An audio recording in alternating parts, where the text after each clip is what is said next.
কালাপাঠা জাকিরের জন্যই ম্যাচ হেরেছি বলে জাকিরের বাড়িতে ভয়াবহ আগুন ধরিয়ে দিল বাংলাদেশি ক্রিকেট প্রেমীরা। হ্যাঁ দর্শক, দাপুটে বোলিংয়ের পর এদিন পাকিস্তানকে অল্প রানে আটকালো ব্যাট হাতে ছিল এদিন বাংলাদেশ ব্যর্থ।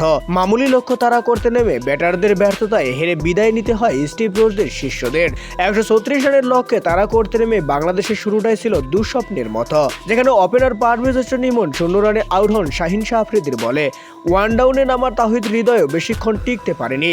10 বলে 5 রান করে ফেরান তিনিও শাহিন শাহর শিকার হয়ে। অন্য ওপেনার সাইফ হাসান কিছুটা আক্রমণাত্মক ব্যাটিংয়ের ইঙ্গিত দিলেও বেশিক্ষণ টিকতে পারেনি। হারিস রৌফের বলে সাইম আইয়ুবের হাতে ক্যাচ দিয়ে ফেরেন 18 রান করে। অপরদিকে শেখ মেহেদী পেভিলিয়নে ফেরেন 11 রান করে। এরপর পঞ্চম উইকেটে নুরুল হাসান সোহান ও শামীম পাটোয়ারির চাপ সামলানোর চেষ্টা করেন, তবে সোহানকে 21 রানে ফেরান সাইম আইয়ুব। অধিনায়ক জাকের আলী আসেন, এরপর 9 বল খেলে 5 রান করে পেভিলিয়নে ফেরেন। লড়াই চালিয়ে যান এরপর শামীম হোসেন পাটোয়ারি, তাকে সঙ্গ দিচ্ছিলেন তানজিল হাসান সাকিব। কিন্তু ইনিংসের 18তম ওভারে শামীম আউট হন 25 বলে 30 রান করে। একই ওভারে ফিরে যান তানজিল সাকিবও। বাকিরাও সুবিধা করতে না পারায় শেষ পর্যন্ত লক্ষ্য ছুঁতে পারেনি টিম টাইগার্স।